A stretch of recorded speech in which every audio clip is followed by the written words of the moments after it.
Hello，大家好啊！今集咧係會分享我喺澳洲生仔嘅住院體驗啊。咁今次咧第二胎都係喺 Frances Perry House 生嘅。咁 Frances Perry House 係位於墨爾本 Royal Women's Hospital 裏面6樓同7樓嘅。今次咧係開刀生，需要咧提前6小時咧就唔准食嘢。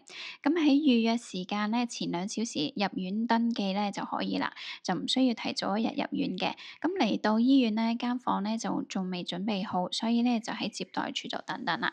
咁順便咧做埋個血壓檢查。我啱啱咧就度完血壓啦。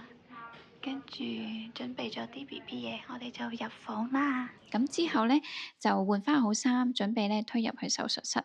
手術室咧好凍嘅，記得咧着翻對襪入去啦。咁姑娘同埋麻醉師咧都好好啊，知道我凍啊，咁幫我冚多張被啊，仲要用個暖風機咧吹住我添。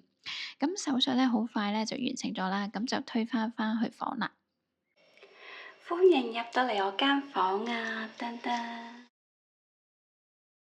呢張床咧超級正啊！開燈啦、電視啦、大細聲啦。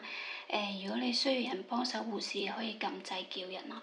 跟住咧，佢呢張床咧可以校高低啦，咁你可以個背脊整高啦，成張床升高升低都得嘅。咁啊，裏邊仲有啲掣嘅。大門口入嚟咧，嗰度咧就有個廁所咯。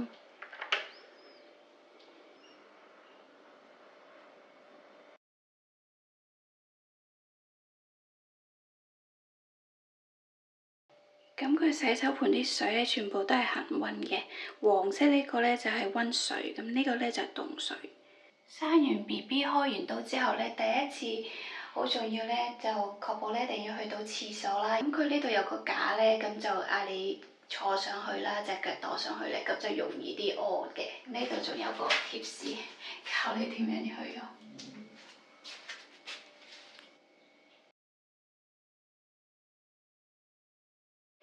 佢好好啊！呢度提供晒所有嘢，咁防漏箭啦，跟住仲有送埋一包尿片，所以我哋唔使大嚟啦。咁跟住有啲清潔 BB 屁股噶啦，咁跟住佢送埋呢個 QV 嘅一 set 套裝咯。咁跟住呢個位咧，就係俾 BB 沖涼嘅地方。呢邊咧仲有個衣櫃仔，可以擺套衫。原來裏邊咧有夾萬噶喎。張床隔離有張梳化椅啦，你可以坐，有客人嚟坐低啦。咁如果你老公過夜咧，都可以喺呢度瞓覺嘅。今日做完手術，我自己一個喺呢個醫院啦。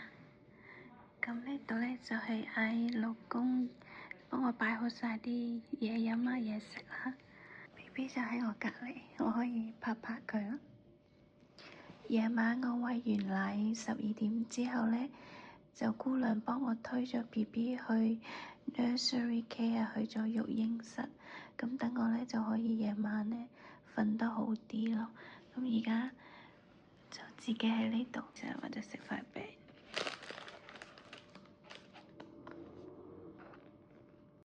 新手媽媽咧，第一次餵人奶咧，都會比較緊張啦，唔知道應該點樣做。咁咧，我睇過幾本書咧，好想同大家分享下，咁好值得咧大家去睇下嘅。BB 出世之後咧，就係黃金72小時啦，咁就係我哋上奶嘅時間。咁 BB 第一日出世咧，佢個胃咧就係非常之細嘅，好似個車厘子咁啦。第3日咧就會開始變到咧第一個檸檬個 size 咁樣咯。咁佢頭嗰3日咧，咁 BB 咧佢係自帶咗一啲能量儲喺嘅身度嘅。雖然你未上到奶咧，咁佢都 OK 嘅。咁咧佢嘅肌肉咧會儲存咗啲糖分啦。咁我哋初乳嗰度咧有少少糖啦，同埋佢自帶一啲中式嘅脂肪嘅。所以有句俗語講咧話 BB 會自帶3日嘅乾糧咯。咁醫院咧都有好多小冊子嘅。咁呢本咧就教你點樣餵人奶啦。咁裏邊咧都有好詳細嘅章節介紹，教你點樣去正確嘅餵人奶嘅。咁BB 頭3個月咧就咧都會比較辛苦啦，因為佢哋餵奶嘅頻密程度啦，大概2個鐘一次啦。咁之後慢慢咧就會可以3個鐘啦。咁2月咧又會經歷一個叫做2月鬧啦、腸絞痛啦。咁啊 BB 咧就經常會有即係無端端會喊啊，咁你又即係覺得好緊張，唔知點樣做啊。咁啊過咗呢個階段咧，咁3月咧就第3個月咧就會情況就會慢慢就會好啲啦。咁所以屋企人嘅支持媽媽咁都係好重要嘅。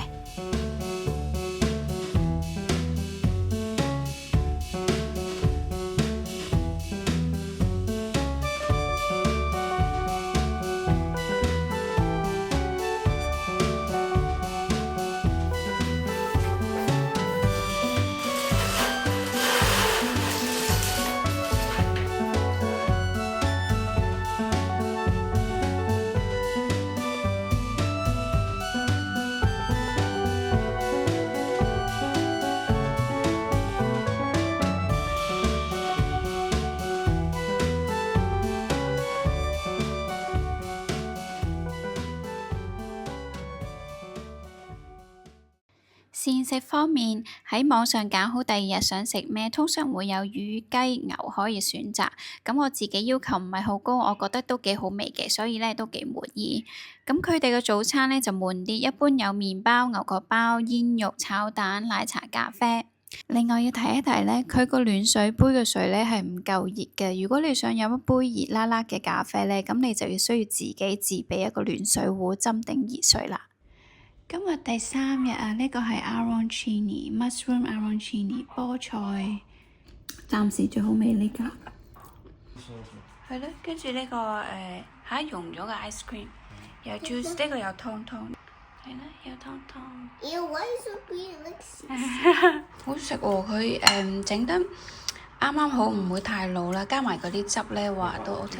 今日食雞，番茄湯。pizza， 你食咩？你食 pizza 咁正嘅？係啊。有啤酒咁誇張。係啊。係啦。哎呦，呢個湯嚟啊！呢個係咪南瓜湯？係啦。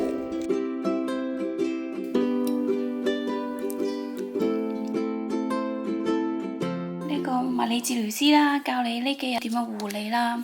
咁呢啲就係返屋企點樣做啲運動啊，令個盆底肌肉啦可以即係收緊返，咁就減少漏尿嗰個情況咯。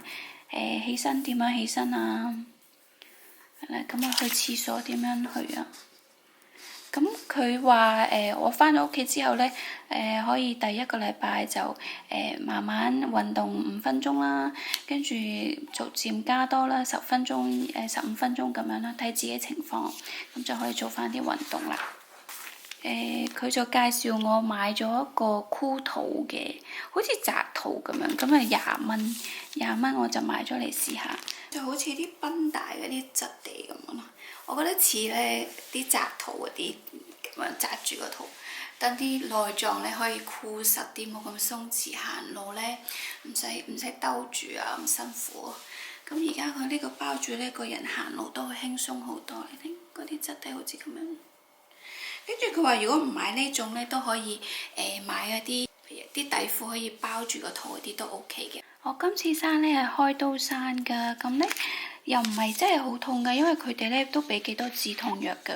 咁呢張紙就講話佢哋輪流咧就俾唔同嘅止痛藥，所以大部分時間都 OK， 係有少少即係上床落床咧會有少少痛咯。咁大部分時間咧佢又俾Panadol 啦，係咯 Panadol， 係啦。咁如果痛啲咧就俾Tramadol 啦。跟住我出院咧，咁佢就會俾多一盒 Tramadol 我攞翻屋企食咯。住院其中有一日咧，撞到有個啱啱嚟咗2年由香港過嚟嘅護士喎，咁佢都話喺呢度開刀生咧，都俾止痛藥都俾到幾足嘅。如果香港就冇咁多止痛藥，就可能會痛少少。住院5日咧，醫生分別唔同嘅時間嚟巡房。第2日麻醉師同埋婦產科醫生咧都嚟問候我嘅情況，睇我傷口痛唔痛。大概第3、第4日啦，兒科醫生咧就會過嚟幫 BB 做個出院前檢查嘅。第4晚嘅婦產科醫生咧就嚟檢查我個傷口啦，換膠布，冇事咧就可以第5日出院噶啦。今日咧就有檢查 BB 嗰個聽力啦，個姑娘嚟咧就測試，咁就可以 check 到個 BB 聽力有冇問題啦。如果屋企人朋友嚟探訪呢，房裏邊呢仲有2張凳、1張細台，茶水間呢又有免費嘅咖啡、茶、甜品提供添，都幾窩心同埋幾方便噶。今日有好多甜品喎。呢個係 what？Lemon-ton。呢個唔知咩嚟嘅。Lemon cake。呢個咧？呢個 yogurt。爹哋幫我哋買個，係咯，喺樓下嗰間咖啡。呢個 yogurt。軟啊，好好味。呢度出邊咧有個 courtyard啊，可以帶 BB 咧出嚟曬下太陽，仲有啲凳可以坐下，仲有小朋友玩嘅屋仔添喎。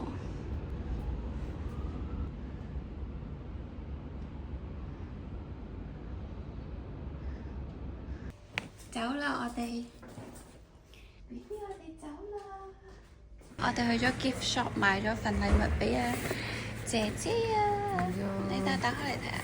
哇！有隻大笨象喎。係咯，攞出嚟送㗎喎佢啊。係咯，靚嘅大笨象。係咯。點睇到啦？Ready 啦，我哋返屋企啦。